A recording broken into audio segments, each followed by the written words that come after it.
Добрый день, ребята! Сегодня у нас математика 6 класс, урок номер 24 «Рациональные числа». Числа не управляют миром, но они показывают, как управлять им. Гёте. Сегодня нам предстоит на уроке изучить понятие рациональных чисел, научиться записывать рациональные числа в виде десятичной дроби, либо в виде периодической дроби, и научиться выполнять переход от периодической дроби к обыкновенной, ребята. Вы все знаете, что для счета предметов используются числа, которые называются натуральными. Для обозначения множества натуральных чисел употребляется буква «n», первая буква латинского слова «naturalis» – естественный, натуральный. n – натуральные числа. 1, 2, 3, 4, 5 и так далее. Но также мы знаем, что натуральные числа и числа им противоположные, а также нуль, все это собой представляет целые числа, обозначается буквой z. Целые числа минус 3, минус 2, минус 1, 0, 1, 2, 3 записываем. m принадлежит z. Сумма, произведение и разность целых чисел есть число целое. А теперь, ребята, посмотрим. Целые числа и дробные числа представляют собой рациональные числа. Обозначается буквой Q. Множество целых чисел, которые можно представить в виде дроби m, деленное на n, называется множеством рациональных чисел, где m – целое число, n – натуральное число. Минус 3, минус 2, минус 1, 0, 1, 2, 3 и так далее, плюс дроби. Рациональное число принадлежит Q. Сумма, произведение, разность и частное рациональных чисел есть число рациональное. Например, минус 2/3 плюс 3/7. Приводим к наименьшему общему знаменателю 21. В числителе получится минус 14 плюс 9 равно минус 5/11. Причем, заметьте, ребята, минус у нас стоит в числителе минус 5/11. Второе, 5/8 минус 3/4. Приводим к общему знаменателю. 5/8 минус 6/8 будет минус 1/8. Минус стоит в числителе. Минус 3/8 умножить на 2,1. Минус 3/8 умножаем на 11/5. Получаем минус 33/40. Опять заметьте, минус стоит в числителе, не перед дробью. Минус 33/40. Ребята, отношение между множествами натуральных, целых и рациональных чисел наглядно демонстрирует геометрическая иллюстрация круги Эйлера. Натуральные числа входят в целые, целые входят в рациональные. Математический символ перевернутое называют знаком принадлежности. Элемент принадлежит множеству. Например, n – натуральное число. Можно записать n принадлежит n большое, натуральному числу. m – целое число. Можно записать m принадлежит z. r – рациональное число. Можно записать r принадлежит q. Математический символ называют знаком включения. Одно множество содержится в другом. Скобочка перевернутая, да?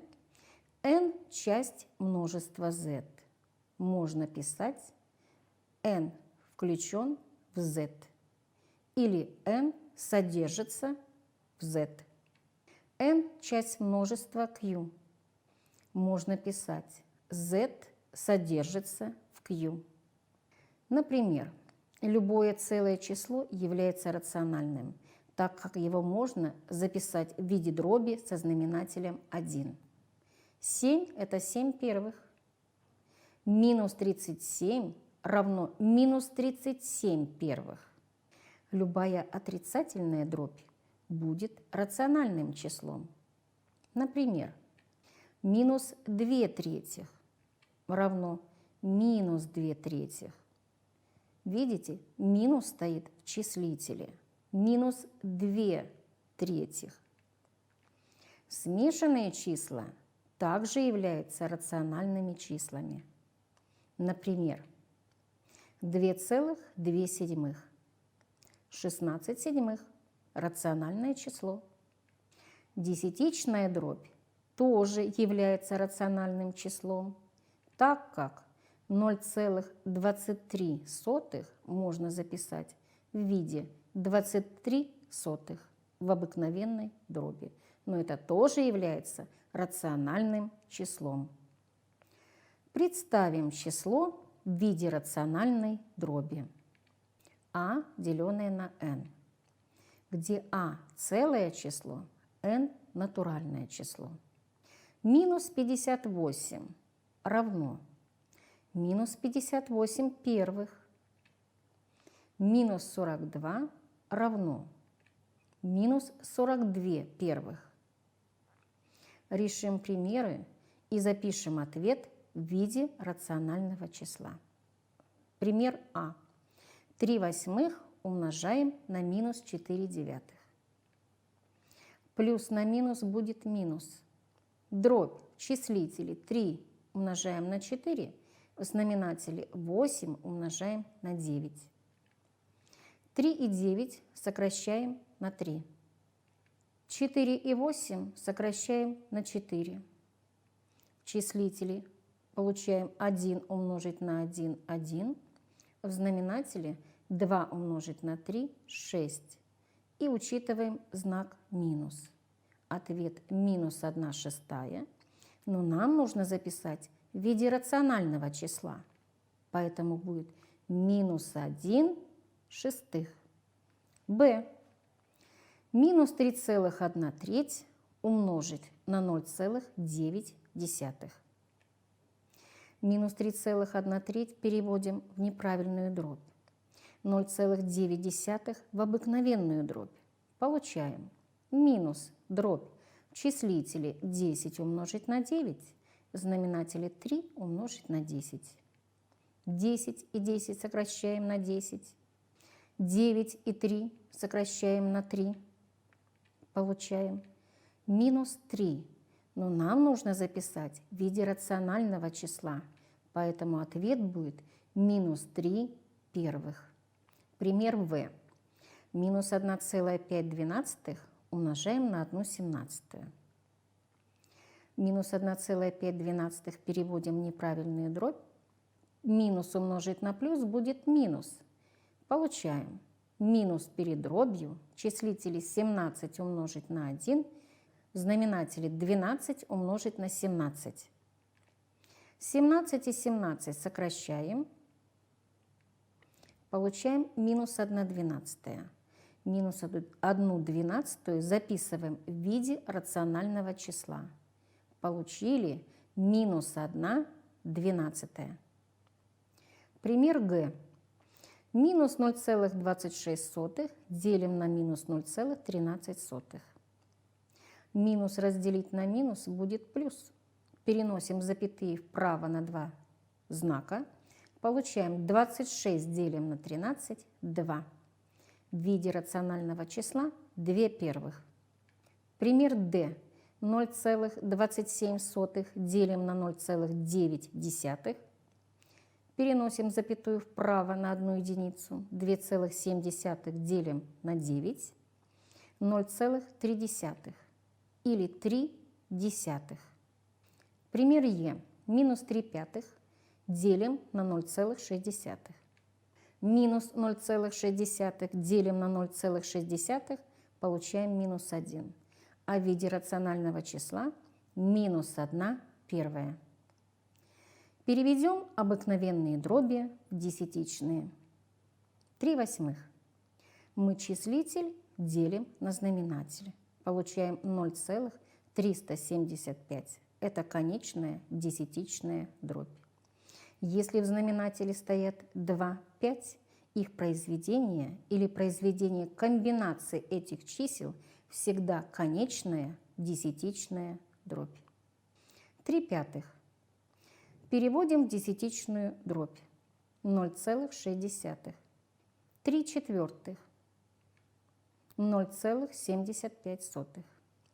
7/25. 0,28. 2/125. 0,16. Или можно записать первую дробь 0,6, 0 в периоде, 0,75, 0 в периоде, 0,28, 0 в периоде, 0,16, 0 в периоде. Существует понятие периодическая дробь, бесконечная десятичная дробь.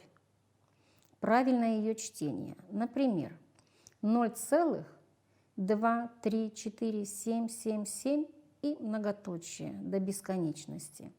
Мы записываем 0,234 в скобках 7. Читаем 0,234 тысячных и 7 в периоде. Или 2,6666 до бесконечности. Мы записываем 2, в скобках 6. Читаем 2,6 в периоде. Итак, 27 делим на 11. Берем по 2, 22. Целую часть поделили, ставим запятую. 7 минус 2, 5. Сносим 0. 50 делим на 11. Берем по 4, 44. Остаток 6. Сносим 0. Берем по 5, 55. Остаток 5. Сносим 0. Берем по 4, 44. Остаток 6. Видите, у нас повторяется. 60. Берем по 5 и так далее. У нас получается, ребята, повторение. 27/11 мы записываем как 2,45 в периоде, потому что 45 повторяется у нас до бесконечности. 45, 45, 45 и так далее. Алгоритм перевода рациональных чисел в бесконечную десятичную периодическую дробь. Если 3/8, значит, что мы делаем? Мы делим числитель на знаменатель. 0,375 тысячных равно 0,375 тысячных 0 в периоде. 3/11. Переведем обыкновенные дроби в десятичные. 0,27, 27, 27 у нас бесконечная периодическая десятичная дробь. Для краткости написания период берем круглые скобки. И если у нас 0,27, 27, 27 и так далее, мы пишем 0,27 в периоде. 29/9. 3,222 и так далее. 3,2 в периоде. 12/55. 0,21, 81, 81 и так далее. 0,2, 18 в периоде. 1/6. Делим 0,1666 до бесконечности. Пишем 0,1 и 6 в периоде. 9/22. Делим 0,40, 99 и так далее. Получаем 0,409 в периоде. Какая из дробей является периодической? Первый столбик смотрим. 6,4949 десятитысячных, 0,181 тысячная, 2,0555 до бесконечности и 2,555 тысячных. Правильно. 2,0555 до бесконечности является периодической. Второй столбик. 0,44, 9,133 тысячных, 2,777 тысячных, 2,777 и так далее. Значит, периодической будет являться последняя дробь. Какое число является периодом в записи дроби 0,1599999 до бесконечности? Первое – 19. Второе – 159. Третье – 9. Четвертое – 999. Периодом является число 9. Какое число является периодом записи дроби 3,685555 до периодичности? 855, 55, 5, 6855. Периодом будет число 5. Сколько цифр в периоде? 1/7 равно 0,14, 28, 57, 14, 28, 57, многоточие. Мы с вами заметили, что 14, 28, 57 у нас повторяется. Поэтому смотрим внимательно на ответы. Сколько цифр будет в периоде? Первое – 2, 4, 6. И посчитаем. Правильно. 6 цифр. Сколько цифр в периоде? 1/13 равно 0,0769230769923 до бесконечности.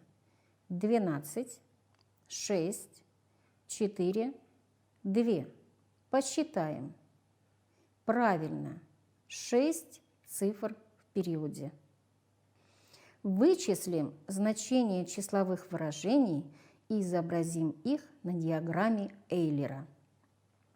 А равно 1 поделить на 5 плюс 0,8. 1 делим на 5 будет 0,2. 0,2 плюс 0,8 будет 1 целая. А 1 целая, ребята, это у нас натуральные числа. Б. 0,6 делим на 0,2 минус 2 в квадрате. 0,6 делим на 0,2 будет ровно 3. 2 в квадрате – это 4. 3 минус 4 равно минус 1. Минус 1 относится к целым числам. С равно 17 делим на 3 минус 5. 17 делим на 3 будет 5,2. Минус 5 будет 2/3. Это у нас рациональное число. Д. Минус 1 в третьей степени плюс минус 1 в квадрате. Минус 1 в третьей степени будет минус 1. Минус 1 в квадрате – 1. Минус 1 плюс 1 будет число 0. Это целое число. М. 13 делим на 2 плюс 0,5. 13 делим на 2 будет 6,5 плюс 0,5. И у нас получается, ребята, натуральное число. Заменим данные рациональные числа десятичными дробями. 1/2 – 0,5. 1/5 – 0,2. 1/8 – 0,125. 1/3 у нас получается периодическая 0,333 до бесконечности. 1/4 – 0,25. 2/5 – 0,4. 3/8 – 0,375. 2/3 0,666 до бесконечности. 3/4 – 0,75. 3/5 – 0,6. 5/8 – 0,625. 1/6 – 0,1666 до бесконечности. Прочитаем дроби. У нас получается, ребята, чисто периодические. 0,2 в периоде, 2,21 в периоде, 1,1 в периоде и смешанные периодические. Минус 3,0 в периоде, минус 0,1 в периоде, 12,45 7 в периоде. Переведем бесконечную периодическую дробь 0,2 в периоде в обыкновенную. Пусть х равен 0,2 в периоде. Мы левую и правую часть умножим на 10. У нас получится 10х равен 2,2 в периоде. И от 10х равное 2,2 в периоде отнимем х равное 0,2 в периоде.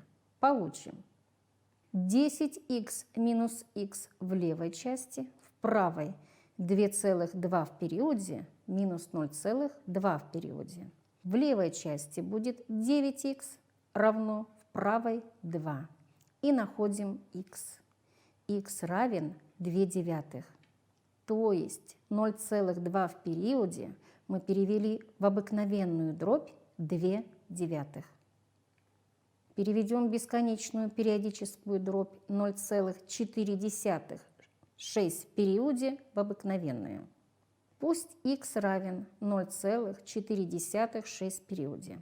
Левую и правую часть умножаем на 10. Получаем 10х равно 4,6 в периоде. Еще раз левую и правую часть умножаем на 10. Получаем 100х равно 46,6 в периоде. Отнимаем 10х равное 4,6 в периоде. Получаем 100х минус 10х равно 46,6 в периоде минус 4,6 в периоде. 90х равно 42. Х равен 42/90, сокращаем, х равен 7/15. 0,4 6 в периоде равно 7/15. Чтобы обратить чисто периодическую дробь в обыкновенную, нужно в числителе обыкновенной дроби поставить число, образованное из цифр, стоящих в периоде, а в знаменателе написать цифру 9 столько раз, сколько цифр в периоде. 0,2 в периоде будет равно 2/9. 0,81 в периоде. У нас получается 81 в числителе, 2 цифры после запятой, поэтому 99. 81/99 сокращаем на 9, получаем 9/11. Чтобы обратить смешанную периодическую дробь в обыкновенную, нужно в числителе обыкновенной дроби поставить число, равное разности числа, образованного цифрами, стоящими после запятой до начала второго периода, и числа, образованного из цифр, стоящих после запятой до начала первого периода, а в знаменателе написать цифру 9 столько раз, сколько цифр в периоде. У нас одна цифра. И со столькими нулями, сколько цифр между запятой и началом периода. И у нас получается 42/90, сокращаем 7/15. Переведем бесконечную периодическую дробь в обыкновенную, опираясь на предыдущие правила. Первое. 1,72 в периоде. Мы записываем 1 плюс 72/99. или сокращаем 1 плюс 8 одиннадцатых, 1,8. 2,9 12 в периоде записываем как 2 плюс в числителе 912 минус 9, в знаменателе 99 и 0 добавляем. Получаем 2 плюс 903 990, сокращаем 2,301 495. Третье. 1,12 в периоде. Получаем 1 плюс в числителе 128 минус 12, в знаменателе 900. Получаем 1 плюс 116 девятьсотых или 1,29 225. Итак, ребята, давайте мы с вами подведем итоги урока. Множество целых чисел, которые можно представить в виде m, деленное на n, называется множеством рациональных чисел, где m – это целое число, n – натуральное число. Итак, ребята, мы сегодня ввели такое понятие, как рациональное число. Вы теперь понимаете это. Но я закругляюсь, прощаюсь с вами. До новых встреч и спасибо вам за урок.